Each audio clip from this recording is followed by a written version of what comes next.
함께 주신 말씀 먼저 읽도록 하겠습니다. 오늘 말씀 누가복음 6장 27절에서 36절까지 말씀입니다. 누가복음 6장 27절에서 36절까지 말씀인데요. 제가 먼저 읽고 여러분들이 읽고 그렇게 번갈아가면서 읽겠습니다. 제가 먼저 읽겠습니다. 그러나 내 말을 듣는 너희에게 내가 말한다. 너희 원수를 사랑하라. 너희를 미워하는 사람들에게 잘해주라.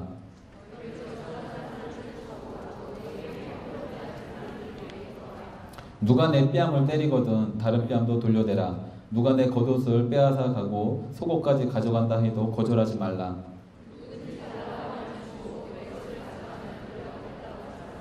너희가 남에게 대접을 받고자 하는 대로 남을 대접하라.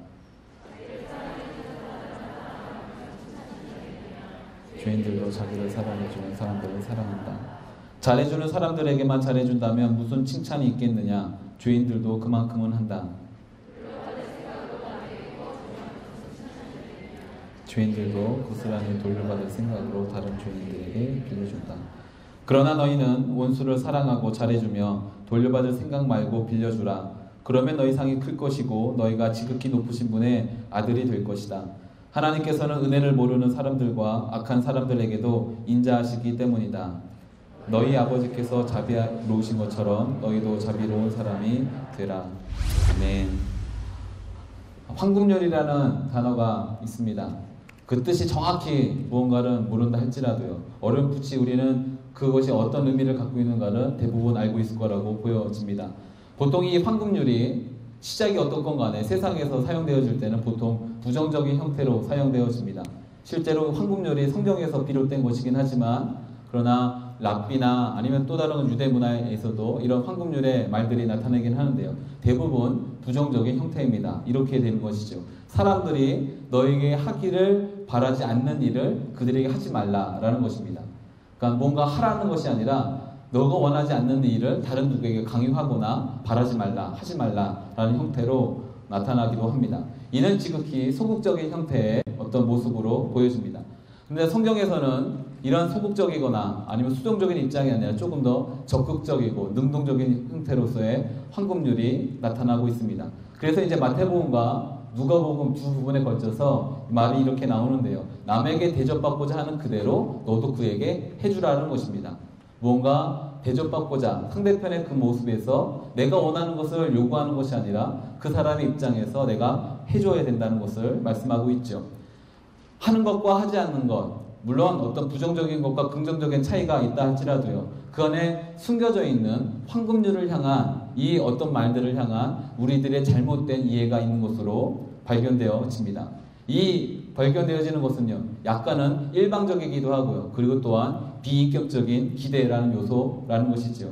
이것을 갖다가 폴 틸리라는 사람은요, 굉장히 조금 예리하게 지적을 했는데요. 이 어떤 황금률, 우리가 바라는, 우리가 기대하고 우리가 생각하고 있는 그 황금률이라는 것을 계산적인 정의라는 이름으로 바꾸어서 설명했습니다. 긍정적인 아무리 황금률이라 할지라도요, 우리는 기대하지요. 어떤 기대인가 하면은 우리가 사랑을 하면서 상대방도 여전히 똑같이 사랑해 줄 것을 기대합니다. 무언가 내가 미워하는 사람을 용서해 줄 때는 마찬가지로 이 사람도 나를 용서해 주고, 이 사람은 아니다 할지라도 또 어떤 누군가는 나를 그렇게 용서해 줄 것을 기대한다는 사실이죠. 그런데 이것은 성경이 말하는 바, 그리고 예수님께서 말씀하신 바 사랑이 아닙니다. 이것은 예수님께서 오늘 말씀하셨던 그 황금률도 아닙니다. 폴 틸리의 지적처럼 정확히 계산적인 정의일 뿐이지요. 내가 주고자 하는 이유는 받고자 함이라는 어떤 숨겨져 있는 인간의 기대가 있다는 것을 말하는 것입니다. 그리고 서로가 서로에게 부담 아닌 부담을 주고, 그리고 무언가 암묵적인 동의로 인해서 이런 것을 바라고 있는 것이 우리들의 마음이기도 하지요. 계산적인 정의, 그 사람 폴 틸리가 했던 것에 아주 가벼운 예가 있다면, 예를 들면 아침에 우리는 방긋 웃으면서 인사를 합니다. 누군가를 만나건 간에 그래서 뭐 좋은 아침입니다 인사를 하죠. 이렇게 인사하면서에 나타나는 또 다른 마음은 이 사람도 나에게 반갑게 인사해 줬으면 좋겠다라는 어떤 마음이 있죠. 나는 너무 좋은 아침이야 라고 인사했는데 뭐가 좋아 좋기는, 이런 식의 말을 듣기를 원하는 사람은 아무도 없을 것입니다. 비록 비록 나에게는 그날 해결해야 될 만한 모든 일들, 많은 일들, 근심과 걱정이 있다 할지라도요. 결국 우리는 그 어떤 환영의 인사 가운데 마찬가지로 나도 똑같은 모습으로 해줘야 된다는 어떤 부담감으로 인사하고 있다는 사실을 발견할 때가 있다는 것입니다. 이렇게만 말하면 왠지 보험성 친절 같은 느낌이 듭니다. 무언가 내가 해줬을 때 상대방도 나에게 이만큼 해주기를 원하는 그런 것이죠. 이것을 조금 더 직접적으로 우리가 일상적인 아니면 교회 안에서의 나눔과 이 모든 봉사들 가운데 있는 내용들을 좀 살펴보면요. 우리는 누군가에게 솔직하게 얘기할 때 상대방도 나에게 솔직하게 얘기할 것을 기대하면서 얘기할 때가 많습니다. 그리고 우리가 맞서서 싸우는 사람이 있다 할지라도 그 사람이 내가 하는 그 공정함 그대로 상대방도 공정하게 똑같이 대해줄 것을 바라는 마음에서 나도 그렇게 할 때가 있지요. 무언가 이웃의 슬픔 가운데 동참하고자 할 때는 또 다른 누군가가 언젠가는 나에게 힘들 때, 어려울 때, 슬플 때 똑같이 찾아와서 그렇게 슬픔을 나눠주기를 바라는 마음에서 할 때도 있다는 이야기를 아주 어려운 이야기로 이렇게 시작을 하려고 합니다. 이것은 보이진 않지만 실제는 황금률이기도 하고요. 그러나 이것은 하나님이 말씀하시는 황금률은 아니고 우리가 바라는 암묵적인 계산적인 그런 정의라고 말씀드릴 수 있습니다.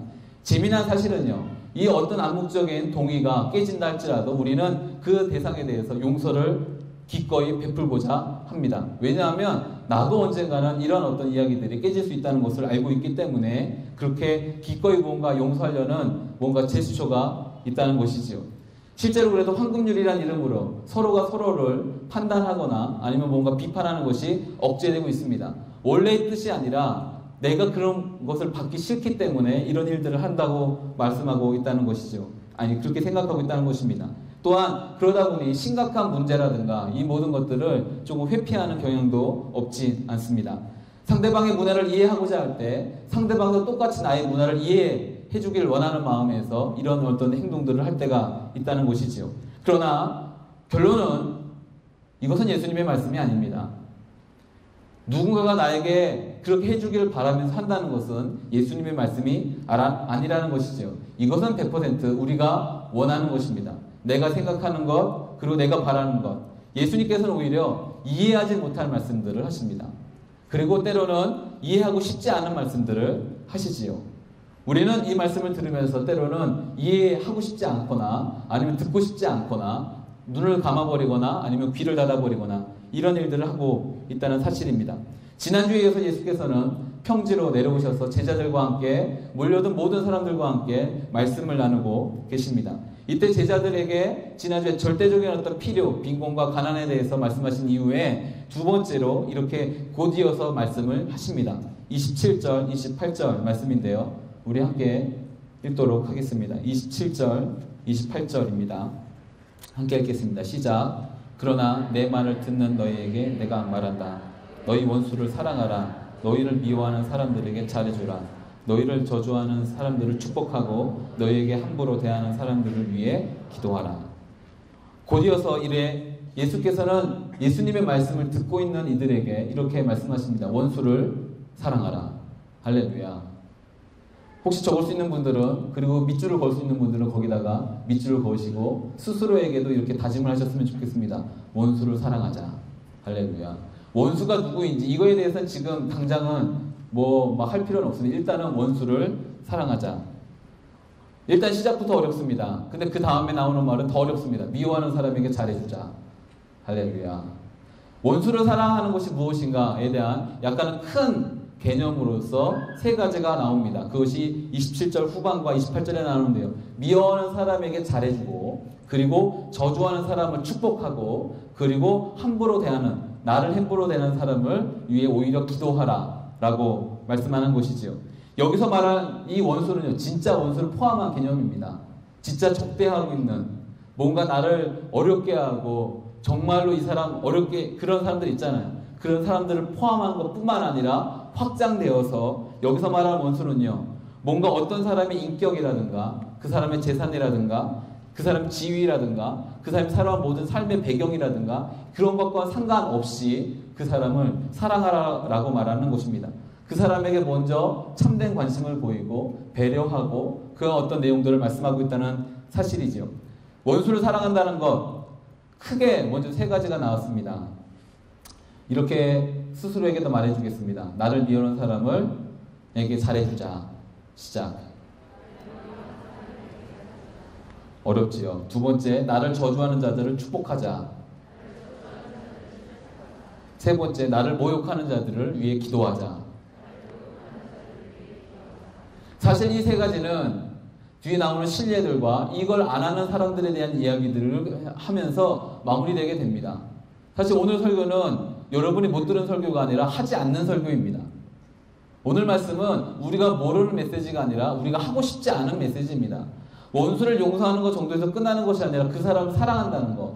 나를 해코지하고 나에게 뭔가 공격하는 사람에 대해서 용서해주고 그냥 참는 정도가 아니라 잘해주는 행위, 구체적인 행위가 포함된다는 거. 참 어려운 일입니다. 그냥 무관심하는 정도로 끝내면 참 좋겠습니다. 그냥 지나치는 정도로 나에게 무슨 말을 하건 간에 그냥 내가 참고 견디고 인내하고 하늘의 상급이 클 거야 라면서 그냥 지나가면 참 좋겠는데 예수님께서는 그렇게 말씀하시지 않는다는 게 불편하다는 사실입니다. 오히려 이렇게 말씀하십니다. 용서하는 정도가 아니라 사랑하라. 그냥 견디는 정도가 아니라 잘해주라. 할렐루야. 그래서 구체적인 내용으로 사례를 다시 세 가지를 듭니다. 그것이 29절, 30절 말씀입니다. 29절, 30절 말씀 함께 읽도록 하겠습니다. 29절, 30절입니다. 시작. 누가 내 뺨을 때리거든 다른 뺨도 돌려대라. 누가 내 겉옷을 빼앗아 가고 속옷까지 가져간다 해도 거절하지 말라. 누구든지 달라고 하면 주고 내 것을 가져가면 돌려받겠다고 하지 말라. 이 내용은 마태복음에 나오는 내용이 조금 더 구체적이기 때문에 같이 연결해서 설명을 하겠습니다. 일단은 뺨을 맞는다. 할렐루야. 뺨 맞는다는 것 자체가 기분이 나쁜 일입니다. 저는 가장 처음 누군가에부터 뺨을 맞았던 기억은요. 이 내용이 할렐루야. 이게 인터넷상에 올라간다는 게 참 불편하기도 하네요. 어쨌든 그 뺨을 맞은 기억은 초등학교 6학년 때인 것 같아요. 그때 임원이어서 이렇게 선생님들이 앞에서 모여서 뭔가 다과를 쉬는 시간에 가지시는데 반이 너무 시끄러웠던 거예요. 그래서 너무 시끄러워갖고 선생님이 화가 나셨는지 다른 반 선생님들이 다 돌아가시고 난 다음에 저를 불러내갖고는 뺨을 때리신 거예요. 너 이것도 조용히 시키지 않았냐고. 근데 너무 뭐라고 해야 될까요? 하지 않은 거에 대한 왜 쉬는 시간인데 애들이 떠드는 것을 그런 거지. 아무튼 그런 것보다도 뺨을 맞았다는 그 자체가 너무 기분이 나쁜 거예요. 그래갖고 뺨을 맞았어. 그래서 저 뒤에 가서 혼자 울었습니다. 오늘 울면서 뺨을 맞았어 내가. 이게 도대체 무언가 마음이 억하 감정이 올라왔었는데요. 근데 재미난 거는 뺨을 맞는다는 것 자체도 기분이 나쁜 일입니다. 인격적인 모독 같고요. 하면 안 되는 일들을 당한 것 같은 그런 기분이 듭니다. 그런데 마태복음에서는요. 한 뺨을 맞거든 다른 뺨을 대라는 누가복음을 조금 더 구체화시켜서 이렇게 말합니다. 오른뺨을 맞거든 왼뺨을 대라. 오른뺨을 맞거든 왼뺨을 대라. 자, 옆에 있는 분들 가볍게 뺨을 한번 때려보겠습니다. 자, 시작. 가볍게, 절대 가볍게. 그 사람을 마주보고 때리셔야 돼요. 네. 이제 맞으신 분들 어느 뺨을 맞으셨나요? 보통은 왼뺨을 맞습니다. 왼손잡이가 아닌 이상은 보통은 왼뺨을 맞죠. 오른뺨을 맞을 수 있는, 이렇게 마주보고 있을 때 오른뺨을 맞을 수 있는 케이스는요, 스스로가 때리는 거 말고는 이렇게 걷어채시거나 뺨을요 이렇게 걷어채는 거예요. 아니면 뒤에서 갑자기 때리거나 둘 중에 하나입니다. 뺨을 맞는 것 자체도 유쾌한 일이 아닌 것뿐만 아니라 기분이 나쁘거나 그런 상태인데, 생각해 봅시다. 누가 와서 뺨을 때리는데 이 뺨이 아니라 이 뺨입니다. 그런데 이런 상황 가운데 예수님께서 이렇게 말씀하십니다. 반대쪽 뺨을 대라. 지금 뺨 맞은 거 저는요, 잘 알지 못했던 제 스스로의 존엄성과 이 모든 것을 몰랐던 때에도 그냥 뺨을 맞았던 그 자체가 너무 기분이 나쁘고요. 너무 속이 상해갖고 저 뒤에 가서 펑펑 울었었는데, 물론 제가 좀 연약한 사람이에요. 그럼에도 불구하고 만약 제가 그 당시에 이 뺨이 아니라 이 뺨을 맞았더라면 저는 아마 모르겠어요. 아마 큰 반발심이 더 큰 반발심이 일어났을지도 모릅니다. 그런데 주님은 말씀하십니다. 반대쪽 뺨을 또 대라. 걷어채이든 아니면 누가 뒤에서 갑자기 뺨을 때리든 이건 누가 친근함의 표시로 와갖고 톡톡 때리더라도 기분이 나쁜 그런 행동임에도 불구하고 어떠한 그것과 상관없이 반대쪽 뺨을 대라고 말씀하시죠. 그리고서 그 다음에 나오는 메시지가 만약 속옷을 달라고 할 때 겉옷을 주라 라는 겁니다. 겉옷을 갖고 갈 때 속옷까지도 주는 것을 거부하지 말라. 그러다가 막 이렇게 하지 말라는 거죠. 겉옷은 이 낮과 밤의 기온 차이가 심한 그 사막지대, 광야지대에서는요 반드시 있어야만 되는 보호장치입니다. 그래서 법적으로요 겉옷은 뺏을 수 없습니다. 혹시라도 담보를 줄 수는 있지만 그러나 밤이 오기 전에, 해가 저물기 전에 반드시 돌려줘야만 되는 법적인 조항이 있었어요. 이것이 하나님의 법에도 그렇고 그 당시 있었던 일반적인 법에도 있었던 내용입니다. 그런데 속옷을 달라고 할 때 겉옷까지 주라고 말하는 겁니다. 당신이 갖고 있는 안전장치마저도 그 사람에게 주라라고 말씀하고 있죠. 그리고 마태복음에서는 이렇게 말합니다. 오리를 가라 한다면 오리가 대충 계산해 보면 한 2km 정도 되죠. 근데 이 오리는 그냥 2km 정도 가는 거리가 아니라 로마 군인에 의해서 강제적으로 뭔가 이렇게 해야 되는 일들의 최대한의 법이에요. 한계 범위입니다. 근데 이 한계 범위까지 다다랐을 때 당신은 그냥 거기서 머무르지 말고 2배를 해주라는 것입니다. 어쩔 수 없이 하는 일 가운데 그냥 어쩔 수 없이 하는 일이니까 그냥 해라 라고 하신 말씀이 아니라 네가 그 정도에서 머무르는 것이 아니라 그 2배를 하라는 것입니다. 오른뺨을 맞거든 왼뺨을 대주고 누가 만약 속옷을 뺏어간다고 할 때 겉옷까지 주고 그리고 뭔가 2km 정도 가야 되는 어떤 강제적인 일이 있어야 됨에도 불구하고 너는 그 2배 이상을 해주라는 이야기죠. 그리고 누가복음에서는요 이렇게 말합니다. 부당한 어떤 과한 처벌이 있다 할지라도 그리고 이것에 대한 어떤 보복마저도 느껴진다 할지라도 포기하라는 것입니다. 할 수 있는 무언가 감정적인 상황이 일어나고 있을 때 그것을 포기하라는 것이죠. 그래서 이렇게 말씀하시는 것 같습니다. 세상은 똑같이 반응할지 몰라도 너는 다르게 반응하라는 것입니다. 너는 다르게 반응하라. 30절 말씀엔 그런 겁니다. 요구하는 모든 자에게 주라는 것입니다. 요구하는 모든 자에게 주라는 것이에요. 이 요구하는 모든 자에 대한 한계와 범위가 없습니다. 불편하죠. 물론 필요가 있는 자에게 줄 수 있습니다. 줄 수 있어요. 근데 이 모든 자이기 때문에 필요 없는 힘을 가진 사람이 빼앗아 갈 때도 그냥 주라는 것입니다. 너는 그냥 주라는 거예요. 혹시라도 돌려받을 것이라든가 아니면 이것을 했기 때문에 받을 수 있는 칭찬이라든가 이 모든 것에 대해서 포기하라는 것입니다. 이걸 갖다가 얘가 했으니까 생색을 낸다거나 아니면 이렇게 했으니까 나도 언젠간 돌려받는다거나 라는 어떤 그런 내 마음 가운데 있는 그런 생각들을 마저도 포기하라는 것이죠. 주되 그냥 주라는 것입니다. 이것을 갖다가 뭔가 다른 이야기로 바꿔서 받아들이지 않게 되기를 부탁드립니다. 다만 우리가 마땅히 요구할 수 있는 그 어떠한 모든 보상마저도 포기하라는 것입니다. 주려고 했으면요 주는 겁니다. 그리고 그 뒤에 오는 모든 내용들에 대해서는 바라지 말라는 것입니다. 세상에서 말하고 있는 황금률과는 조금 달라지기 시작하죠. 그리고 나서 우리가 알고 있는 유명한 구절입니다. 31절 말씀입니다.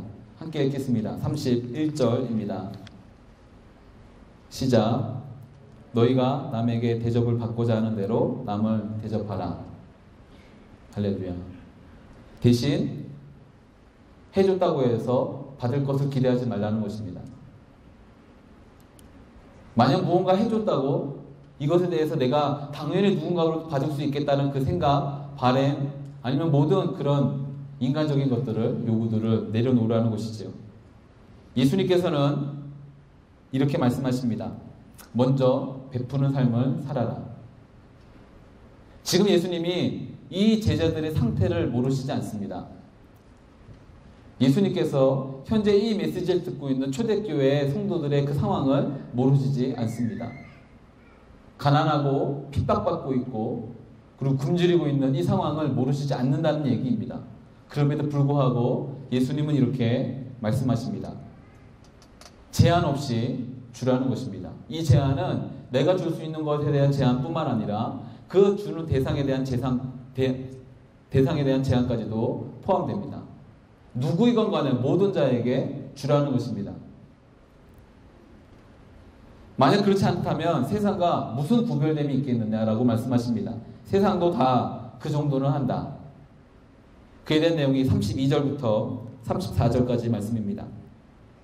32절부터 34절까지 말씀인데요. 너무 자막을 의존하지 마시려고 했는데 자막이 뜨네요. 우리 32절부터 34절까지 말씀 함께 읽도록 하겠습니다. 시작. 자기를 사랑해주는 사람들만 사랑하면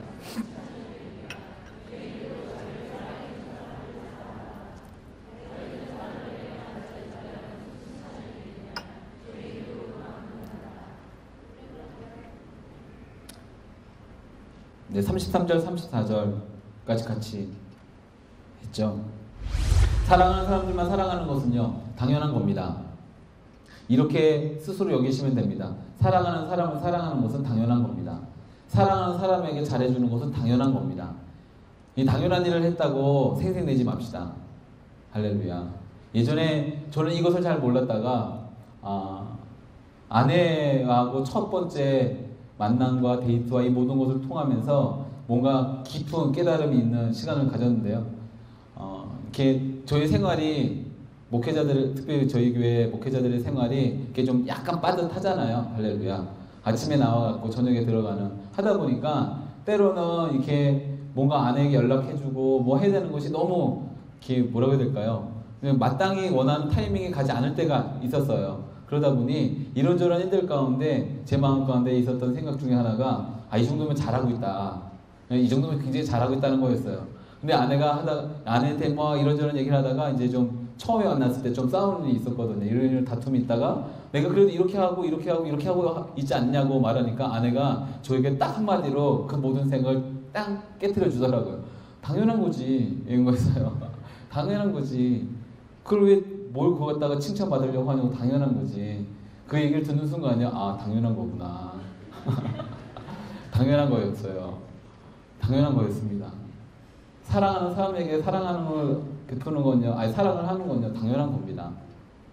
그걸 갖다가 막 스스로 기특하게 여기고 내가 정말 잘하고 있는 거야. 아니에요. 그냥 당연한 겁니다. 다만 그렇지 않은 사람이 해야 되는 것, 그것이 특권이고 우리 가운데 주어진 놀라운 기회입니다. 누군가는 그렇게 말하죠. 이 정도도 힘든 거 아니냐고요. 사실 힘든 거 맞습니다. 힘든 일 맞습니다. 우리는 사실은 사랑하는 사람조차도 사랑하는 것을 표현하는 데 있어서 힘든 그런 사람들입니다. 너무나도 개인적이고 이기적이고 나중심적으로 살다 보니까요. 뭔가 나를 벗어난 일에 대해서는, 그리고 뭔가 챙겨주고 배려를 한다는 것은 굉장히 큰 일처럼 여겨질 때가 있습니다. 네, 말씀은요, 예수님의 말씀은 이 우리들의 인간적인 이기적인 생각을 조금 뒤집어 놓습니다. 그거 당연한 거다. 당연한 거다. 그리고 그 다음을 해라 라는 겁니다. 그 이상을 하라는 것입니다. 나는 이렇게 사는 것만으로도 힘들어 죽겠는데 이게 뭡니까? 아닙니다. 주님은 그 다음을, 그 이상을 하라고 말씀하십니다. 그러면서 35절, 그 이상이 무엇인가 말씀하십니다. 35절 말씀 함께 읽겠습니다. 35절 말씀입니다. 시작. 그러나 너희는 원수를 사랑하고 잘해주며 돌려받을 생각 말고 빌려주라. 그러면 너희 상이 클 것이고 너희가 지극히 높으신 분의 아들이 될 것이다. 하나님께서는 은혜를 모르는 사람들과 악한 사람들에게도 인자하시기 때문이다. 아멘. 그리스도인의 주님의 제자인 사람들의 참된 행동 방식이 있다면 그것은요, 이웃을 사랑하는 것은 당연한 거고 원수 사랑하는 것까지 가는 겁니다. 원수를 사랑하는 거예요. 그렇다고 일부러 원수를 만들 필요까지는 없고요. 이웃을 원수로 만들면서까지 내가 참된 제자가 되려는 어떤 그런 행동이 아니라 지금 현재 내가 대치하고 있는, 아니면 혹시라도 숨겨져 있는 적대심 가운데 뭔가 불편함을 갖고 있는 그조차도 사랑하라고 말씀하는 것이 예수님의 말씀입니다. 그리고 또한 이것은 보상받기 위한 것이 아니라 하나님에게 인정받기 위한 어떤 행위라고 말씀하고 있습니다. 사람들로부터 받게 될 그런 어떤 보상이 아니라 하나님으로부터 네가 내 참 제자구나. 내가 정말 나를 따라오는 사람이구나. 너는 지금 나의 음성을 듣고 있는 이구나 라는 것을 말하는 그 칭찬을 듣기 위한 어떤 삶이라고 말씀하고 있죠. 그래서 36절에 이렇게 결론을 내립니다. 우리 36절 큰 목소리로 함께 읽도록 하겠습니다. 36절입니다. 시작. 너희 아버지께서 자비로우신 것처럼 너희도 자비로운 사람이 되라. 아멘. 스스로에게 먼저 선포하겠습니다. 자비로운 사람이 됩시다. 옆에 있는 분들하고도 서로 권면하고 축복하겠습니다. 자비로운 사람이 되십시오. 이렇게 예수께서는 뭔가 표면적인 율법에 대한 것들을 깊은 내면의 의미들을 확인시키시면서 완성하십니다.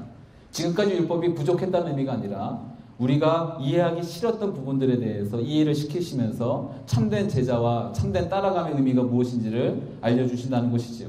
이웃을 사랑하는 정도가 아니라 이웃 안에 원수를 포함시키시면서 그 모든 사람에 대한 사랑을 적극적으로 행할 것을 말씀하십니다. 이기신 정도로 스스로를 제한했던 정도의 이해에서 이타적이고 희생적인 삶을 살 것을 말씀하고 있다는 것입니다. 그런데 단순하게 그냥 살아가는 것이 아니라 구체적인 행함이 반드시 있어야만 된다는 것을 말씀하고 있죠. 여기에 집중이 되는, 강조가 되고 있는 첫 번째 포인트가 다시 27절로 돌아가서 같이 읽도록 하겠습니다. 27절 말씀입니다. 27절 말씀 함께 읽도록 하죠. 시작. 그러나 내 말을 듣는 너희에게 내가 말한다. 말씀을 듣고 있는 너희가 유난히 강조되고 있는 포인트입니다. 말씀을 듣고 있는 너희가, 말씀을 듣고 있는 너희. 들어야만 되는 제자들이고요. 듣고 있다면 그대로 살아야만 되는 사람들입니다. 사랑하는 여러분 가운데 주님의 음성이 들린다면 그대로 살아낼 수 있는 여러분들에게 주님을 축복합니다. 말씀은 들음에서 끝나는 것이 아니라 그 말씀이 소화되면 우리의 구체적인 행함이 필요하다는 것을 말씀하고 있죠. 이 모든 율법과 예수님의 말씀의 중심에는 분명히 하나님의 사랑이 있습니다. 하나님은 사랑이십니다. 그래서 우리가 주님에게서 원수 되었을 때 또 우리를 사랑해 주셨습니다. 우리가 주님과 대적하고 우리가 주님과의 뭔가 그렇지 않은 행동들을 일삼을 때에도 주님은 먼저 우리를 사랑해 주셨지요. 그리고 예수님께서 제자들에게 그리고 마지막 순간 가운데 이렇게 말씀하셨습니다. 내가 나에게 맡겨진 모든 이들을 끝까지 사랑한다. 하나님의 사랑은요, 그리고 예수님의 사랑은 구체적이고 실제적이고 우리 가운데 가장 놀라운 어떤 풍부함으로 다가왔던 것을 우리는 알고 있죠. 그래서 우리가 이 자리에 있는 것입니다. 우리는 원래 주님하고 이웃할 수 있는 관계도 아니었고요. 함께 할 수 있는 사람들도 아니었습니다. 다만 원수였죠. 거부하고 대적하고 도망가고 들어도 안 듣고 뭐 그런 존재들 아니었습니까? 그럼에도 불구하고 주님께서는 끝까지 사랑해 주셨습니다. 이것이 주님의 놀라운 사랑입니다. 이 사랑을 경험했던 한 사람의 이야기를 잠깐 나누고자 합니다. 하나님의 사랑은 너무 전염성이 강해서요. 이 사랑은 전파될 수밖에 없는데요. 한 사람의 이야기는 70년 전에 있었던 이야기입니다. 70년 전 일본이 미국을 공격했던 사건, 진주만 사건을 기억하시죠? 그때 그 사건 가운데 항공 공격 대장이었던 후치다 미치오라는 사람이 있었습니다. 360대의 비행기를 몰고 진주만으로 갔던 사람 중에 총대장이었죠. 근데 우리는 결과를 알고 있죠. 패배했어요. 그리고 나서 이 일본은 미국에게 항복하게 됩니다. 군인으로서는 그리고 총대장이었던 사람으로서는 굉장히 수치스럽고 부끄러운 일이었죠. 그리고 이 일이 있은 이후에 후치다 미치오라는 사람은요, 방황하기 시작합니다. 이 방황한 끝에 결론부터 말씀드리면 1951년 3월달경에 예수님을 영접하게 됩니다. 놀라운 일입니다. 어떻게 그런 일이 있게 됐느냐? 패전 이후에 분노를 금치 못하고 왜 우리가 졌을까? 이런 일들 가운데 꼬투리를 잡으려고 캐기 시작했습니다. 미국에서 포로 생활을 하고 돌아온 이들을 찾아다니면서요, 복수하는 심정으로 혹시라도 비인격적이라든가 아니면 뭔가 인간으로서 행하지 못할 어떤 행동들이 있으면 그것을 갖다가 전 세계에 폭로하려는 심정으로 캐고 돌아다니는 가운데 충격적인 이야기를 들었다는 것입니다. 그가 들었던 이야기는요, 거기 전쟁이 끝나기 전 한 6개월 동안 있었던 일인데요. 한 미국 여자가 이 일본군 포로 수용소에 와서 했었던 어떤 이야기였습니다. 그런 전심을 다해서 일본군 포로자들, 특별히 부상자들을 보호해 주었고 간호해 주었고 치료해 주었습니다. 근데 이 이야기들은, 그리고 그 당시에 거기 있었던 사람들도요, 일본인 사람들도요, 이 사람에 대한 어떤 저의가 무엇인지, 의도가 무엇인지에 대해서 의심했고 계속해서 뭔가 물어봤었는데요. 나중에 시간이 지나면서 알게 됐습니다. 진짜구나. 진심이구나. 그래서 포로가 일본군 포로들이요. 그 여자에게 물어봤습니다. 왜 당신은 우리들에게 이렇게 친절을 베푸는 것입니까? 라고 대답을 요구했을 때 끝까지 침묵을 하던 여인이요. 이렇게 대답했습니다. 나의 부모님들은 당신들 일본군에게 참수를 당했습니다. 라고 말을 열면서 이렇게 설명했습니다. 이 여인의 부모는요, 일본에 파송되었던 침례교 선교사였습니다. 그들은 평화주의자였고요, 반전운동가였습니다. 그런데 일본 정부로부터 미움을 받고 일본에서 쫓겨나게 됐습니다.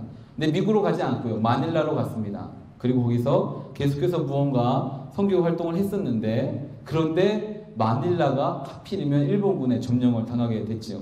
결국 쫓기는 신세가 되어서 산속으로 들어갔다가 3년 만에 일본군에 발탁되어서 참수형을 당하게 됩니다.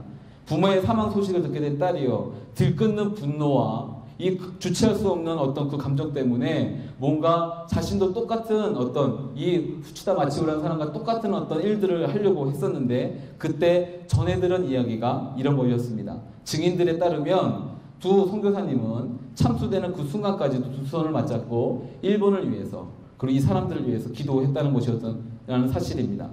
이 부모의 이야기를 듣고, 부모님들의 이야기를 듣고 이해할 수는 없지만 어쨌든 일본을 위해서 기도해야겠다.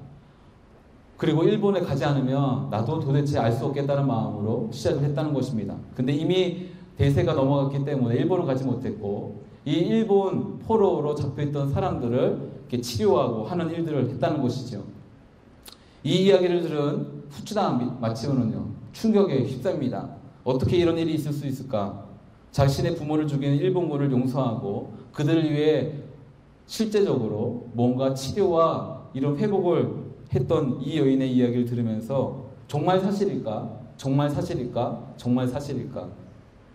자신은 패전의 분노를 참지 못해서 복수할 기회만을 찾았는데, 이 미국 여자는 분노 대신 용서를, 미움 대신 사랑을 선택했다는 것이 놀라운 일이었습니다. 그리고 참수를 당하면서까지 일본을 위해 기도했던 이 부부의 최후의 기도가 무엇이었을까? 그리고 고민하던 끝에 자신이 작아지는 그 느낌과 이 모든 것을 무릅쓰고 성경을 읽기 시작했다는 것이죠. 그리고 그 기도가 예수님이 십자가에서 달리시기 바로 전 했던 기도가 아닐까라는 어떤 나름대로의 결론을 내렸다고 합니다. 주여 이들을 용서하여 주옵소서. 이들은 이들이 하는 행동을, 이들이 하고 있는 그 모든 일들을 알지 못합니다. 그리고는 주님은 기꺼이 그 십자가에 못 박혀 죽으셨습니다. 그 기도를 알고, 그리고 그 마음을 알고 이제 그도 예수님을 따르는 사람으로 변해됐다는 사실이죠. 이것이 진짜 최고의 사랑입니다. 이 세상에 존재하는 많은 사랑들이 있죠. 부모를 향한, 그리고 친구를 향한, 남녀 간에, 아니면 국가를 향한 수많은 사랑의 형태가 존재합니다. 그리고 그 많은 사람들을 경험했지만 우리는 진짜 사랑을 경험하지 못했기 때문에 방황을 합니다. 근데 진짜 사랑을 경험한 사람은요, 바뀌게 되어 있습니다. 강요에 의해서 것도 아니고 프로그램에 의한 것도 아니고요, 그 어떤 것에 의해서도 아니라 진짜 사랑을 경험했기 때문에 내 안에 들끓는 그 분노와 주체할 수 없는 그 어떤 또 다른 시기와 질투와 아니면 감당할 수 없는 그런 모든 감정을 뛰어넘어 하나님의 사랑이 흘러넘치고 있다는 것을 알게 된다는 것이죠. 저는 먼저 이 사랑이 바로 우리의 삶 가운데 경험되어지기를 주님을 축복합니다. 두 번째, 그러나 그 사랑이 그냥 여러분 안에 머물러 있는 것으로만 끝내지 마십시오. 예수님은 이렇게 말씀하십니다. 이 사랑을 경험한 내가, 이 사랑을 경험하지 못한 사람이 아니라 이 사랑을 경험한 내가, 그리고 나의 음성을 듣고 있는, 마치 예수님이 요한복음에도 이렇게 말씀하십니다. 내 양은 나의 음성을 듣는다. 내 음성을 들을 수 있는 너희가 먼저 이렇게 행하라 라고 말씀하는 것이죠. 이 말씀을 듣고 있는 복음서의 교회들, 그리고 제자들에게는 어떤 일들이 일어났을까요? 원수는요, 진짜 원수입니다. 황제가 이들의 원수였을까요?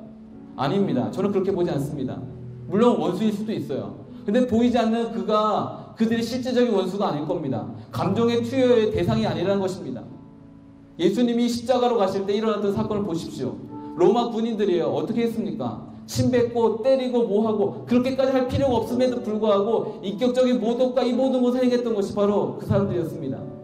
아마 원수는요, 저 멀리 그 황제가 아니라 오히려 그 황제는요, 마음 가운데 깊이 기도해 줄 대상으로 바뀌었을지도 모릅니다. 근데 진짜 원수는 눈앞에서 나의 사랑하는 사랑, 나의 사랑하는 부모, 나의 사랑하는 친구, 나의 사랑하는 그들을 죽이고 있는 바로 그 사람이라는 것입니다. 근데 그 사람이 눈앞에 보이는 이 순간 가운데 주님께서 이렇게 말씀하십니다. 그 또한 사랑하라. 저 멀리 눈에 보이지 않는, 그래서 내 마음이 뭔가 그럴듯하게 납득할 만한 그 사람을 사랑하는 정도가 아니라 지금 당장 내 눈앞에서 너희 사랑하는 사람들을 죽이고 있는 바로 그 사람마저도 사랑하는 것입니다.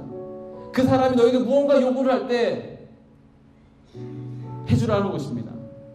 내가 더럽고 치사한 마음으로 해버린다는 것이 아니라 이 감당할 수 없는 사랑을 경험한 내가 그 사랑을 베풀라는 것입니다. 용서하라가 아닙니다. 사랑하라고 말씀하십니다. 우리가 먼저 주인과 하나님과 죄인 되었을 때 주님께서 우리를 그렇게 사랑해 주셨지요. 무자비한 행동을 벌이고 있는 그들도 사랑하라고 말씀하십니다. 그들에게도 뭔가 나누어 주라고 말씀하십니다. 이렇게 말씀하실 때 이런 마음이 들지 않겠습니까? 왜 하필 그런 자를 사랑하고 하십니까? 왜 하필 그런 사람입니까?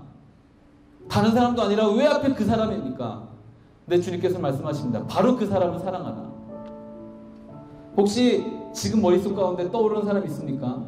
직장에서 아니면 어떤 곳에서 심지어 사랑하는 가족 가운데 사랑한다는 그 미명하에 숨겨놓고 있는 숨겨져 있는 적대적인 그 감정마저도, 그래서 뭔가 사랑한다는 표현이 일어나지 않는, 매일 마주치는 누군가에게는 피상적인 사랑합니다 말은 하지만 실제적으로 부모에게는 아니면 친구, 가족 누군가에게는 알잖아, 그냥 뭐 괜찮아 넘어가 버리는 그런 모든 관계 가운데 주님께서 이렇게 말씀하시면 적극적으로 행하라. 그냥 그 사람 용서해 주는 정도로 끝내는 것이 아니라 적극적으로 사랑하라. 잠깐만 5분 동안 브레이크를 밟겠습니다. 할렐루야. 연락 좀 하시죠. 핸드폰을 다 꺼내서 연락 좀 하시죠. 지금 막 생각나는 사람이 있습니까? 직장 선배나 뭐 그렇습니까? 이 시간에 무슨 나중에 하겠습니다. 아닙니다. 나중 되면 안 하십니다. 혹시 교회 오시면서 좀 불편한 관계에 있으셨던 분들이 있습니까? 나오는데 부모님이랑 어머니랑 아버지랑 뭐 그렇습니까? 그렇다면 전화 좀 하시죠. 정 안 되면 문자라도 보내십시오. 밑도 끝도 없이 사랑합니다. 괜찮습니다. 원수를 사랑하는 이야기는 원수마저 사랑하는 겁니다. 원수를 사랑하라, 원수만 사랑하라가 아닙니다. 할렐루야. 안 하시는군요. 5분 동안 시간 갖고 다시 기도하는 시간 갖겠습니다. 포즈 걸겠습니다.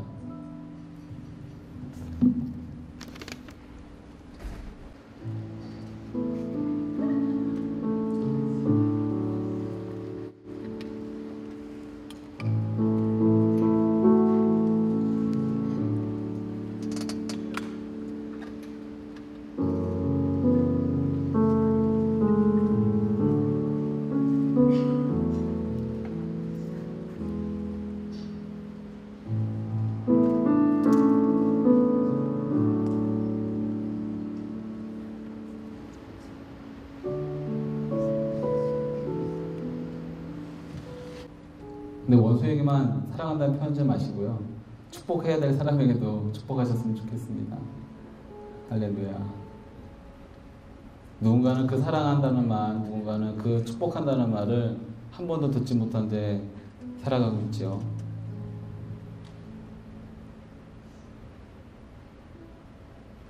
오늘 돌아가시면, 저문을 나가시면 꼭 사랑한다는 표현을 하셨으면 좋겠습니다. 우린 듣지 못하는 게 문제가 아니고요. 행하지 않는 게 문제입니다. 그만 듣고 하나라도 행할 수 있는 우리들의 삶이 됐으면 좋겠습니다. 마무리하고 함께 기도했으면 좋겠습니다. 오늘 기도 막 길게 안 할 겁니다. 짧게 할 텐데요. 주님께서 우리에게 주신 메시지는 한 가지입니다. 사랑하라. 사랑하라. 그것이 다입니다. 원수도 사랑하고 이웃도 사랑하고 사랑하는 것이죠. 그게 답니다. 우리가 해야 할 일은요, 사랑하는 것 말고는 없습니다. 우리가 할 수 있는 특권과 축복이 있다면 누군가를 사랑해주고 축복해주고 그거 말고는 없습니다. 저주하는 권한이 우리에게 없어요. 제자들을 파송할 때도 주님께서는 말씀하셨습니다. 너희가 그거 하지 말라고. 너희가 해야 될 일은 축복하는 것만 있다. 사랑하는 것만 있다. 저는 우리가 사랑이 우리의 주특기가 되기를 주님을 축복합니다. 나의 주특기는 사랑하는 것, 용서하는 것. 우리가 하루 동안 해야 될 가장 위대한 일임이 틀림없습니다. 이렇게 하루하루를 마감했으면 좋겠습니다. 오늘 하루 내가 사랑하며 살았는가? 누군가를 향한 나의 사랑과 그 무언가가 필요한 그 누군가에게 내가 사랑하며 살았는가? 그거 한 가지만 하면 주님의 그 소명과 인도하심대로 산 것입니다.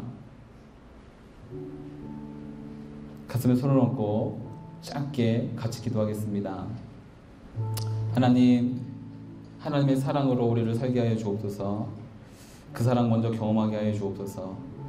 그리고 내가 경험한 그 사랑을 또 다른 누군가 필요한 그에게 흘러보낼 수 있는 복된 인생 되게 하여 주옵소서. 함께 기도하겠습니다.